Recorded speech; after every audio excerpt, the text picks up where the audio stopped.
Hello everybody, I am back today to have a little play with these Ken Oliver color bursts. Well, actually I just have the one. It is the cerulean blue, and we got this one in the August kit from Antivirus Scrap and Craft. Grab yourself some watercolor cardstock. I'm using the Ranger. Also grab yourself a cleaning mat. This stuff goes everywhere and you're going to have to be able to clean it very easily, and this mat is great. I'm also grabbing a spray bottle. I'm also grabbing myself a fine mister, and I wanted to just see if there was a difference in the technique of water application. So I'm using these two as a comparison. So I cut my card fronts to 4.25 by 5.5, which is the regular size for a card. I'm going to show you a few techniques here, what to do with just any background, creating any background. The first technique is one where I am applying the color bursts onto just dry paper. The one on the right here, I'm using the normal spray bottle, and as you see, as soon as you put the water on there, it just bursts into color. Now look what happens when you use the fine mister. The application is so much more subtle, and you start seeing pinpoint drops, and as you add more and more, they start taking shape. So when you use the normal one, you can't really control your pumping finger. So what comes out is what comes out. But with the mister, you can start somewhat control how much pigment or color you want the background to be. Now remember, these are just backgrounds. You are just adding color. This is the first step. Depending on the mood of the card that you're making, you're just adding a splash of color, which gets you all excited, which then kind of gives you an idea of what direction the card that you're making is going to go. So don't worry about making a mess. You look at this and you're like, what is that?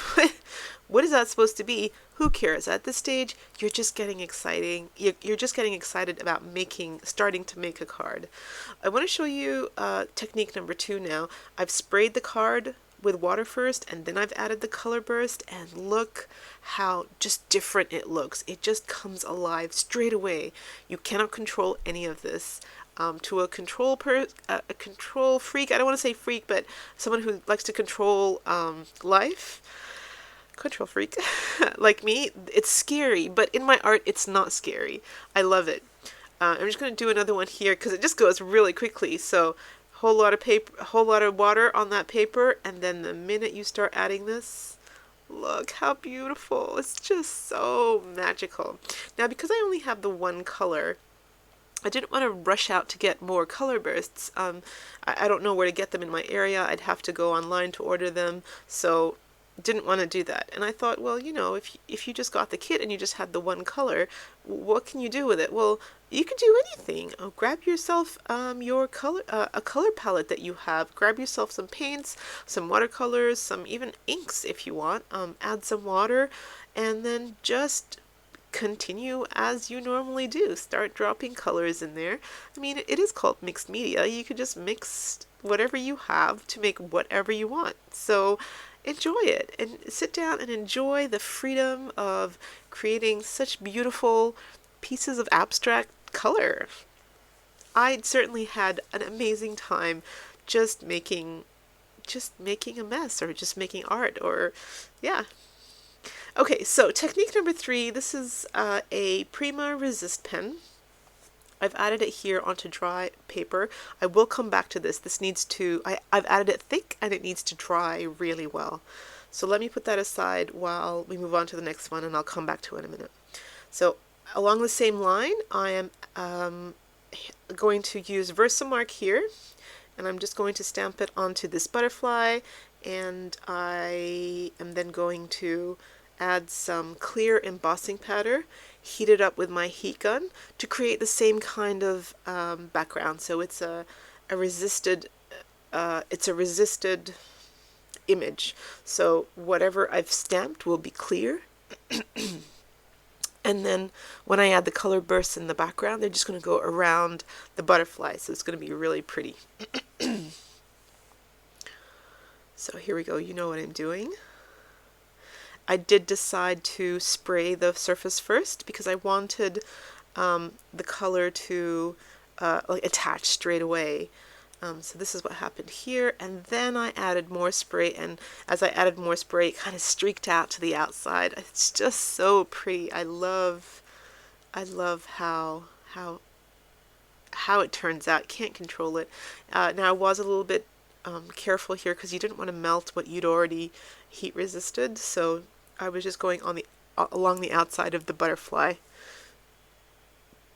I've put this back into my stamping tool, and I just wanted to put a sentiment on the bottom of that card. I'm just cleaning up. I'm such a messy stamper. I'm just cleaning up around the acrylic stamp because I sometimes stamp too heavy, and yeah, the stamped image doesn't look very good. So this is what the card looks like so far. So because you've created a quick background, this is going to be a quick card. So just like that, you did the colorful background, a quick stamp, and then what I'm doing is I'm just adding a few little like gems on the outside, alongside on the corners, and then I'm gonna mat it onto a card. And this is a quick and simple card for somebody who if you need a card straight away and you need to give it, and you need to make it in like 10 minutes. Easy, beautiful card, very simple yet quite elegant. So love this technique actually. Okay, so technique number 5, I was gonna have a little play with stencils. So I did a quick spray, but I didn't want it to pool on top of the stencil, so I dried the top of the stencil. Then I went in with the color bursts. Then I did a quick spray, and it pooled like I thought it would, so I just grabbed some of it from the top, and this is what it looked like afterwards. And I thought, wait, that doesn't look like what my stencil is supposed to be. But like I said before, it actually looks like there's an elephant there. I don't know if you can see the elephant, 2 eyes, and that's so cute. Anyway, yeah, so I thought, oh, does it work with stencils? Let's try again. And I think I think it's the type of stencil, and I think you need to use an open stencil, not so much closed space, because the color burst and the water pools underneath. So, and be really, really light-handed with your mister. I think that's what I did the first time. I put way too much water, but when I did it with the mister here, no problem. So a lot of experimenting with this, which is wonderful. Okay, so technique number 6, I grabbed this embossing folder by Spellbinders. And I already put it through. I didn't want to make you suffer through watching me put it through the big shot. Put it through and lightly misted. Now, I had never put watercolor paper through embossing folders. I usually use cardstock. So this was very interesting to me. So a light mist, and then I applied some of this color burst, and I actually put way too much. You can't see it there. I'm just putting way too much. I can tell. So light mist, and then I misted some more, and I'm like, is it doing anything? Maybe add some more. And yeah, too much. So I'll end up drawing. Oh, look, yep, too much. So so no white space. And like I usually say, leave some white space, because it really makes a difference. So then what I did was I grabbed my distressing tool, and I started to buff away the raised areas. And like I said, this is watercolor paper, so be very careful. I used like my lightest setting, so to speak, and I just buffed away at the raised surfaces, and it actually brought back a lot of white space, which is really, really good. And then I thought to myself, well, let's just see if we can ink the raised surfaces. And so I used my distress ink. I think I used that was Vintage Photo, and I thought, yeah, this looks good. And then I ended up going back and inking the edges as well. And I made a little card, and I love it. It's really good. And once again, a quick card. I grabbed the Prima flower, a ribbon, some die cuts, a sentiment, and yeah, I made a card really quickly and I really enjoyed making it. I'll just show you another idea that I had. So this is, remember that rose one that didn't work out so well, the rose stencil? It ended up drying and it was sitting here and I looked at it and I thought, hang on a minute, I think that looks really pretty. So I grabbed my ink gold and I grabbed a sponge and I'm just priming my sponge here. And there you can see the design of the embossing folder there. And I'm just really, really lightly kissing that sponge to the paper so that the gold transfers onto mainly the raised embossed areas and not so much the bottom. The bottom part of the paper. So I'm just really gently going over, and not every area, not every embossed area, just here and there to make it look like there's gold through it, and it looks really, really pretty. I really like how this turned out. And I'll show you a close up here. Just a little bit of gold peeking here and there, really pretty. And I did make a card with it, which is coming a little bit later on. Okay, so going back to, remember that resist pen? So I've let it dry. This actually dried overnight. And I'm now applying some color bursts, which actually, they call it a powder. I think they're teeny tiny little granules, because the minute they hit the paper, they scatter all around like powders. Like I've seen brush shows are a powder and they stay where you put them. These little guys like flicker and run all over the place, and when the minute they meet water, they just explode on my desk and make blue. I've gone to work with blue fingers after working with this, which is fine. So yes, so after you've heated it, or after you've dried it, be careful when you heat dry it, because you don't want to melt that resist formula, I guess.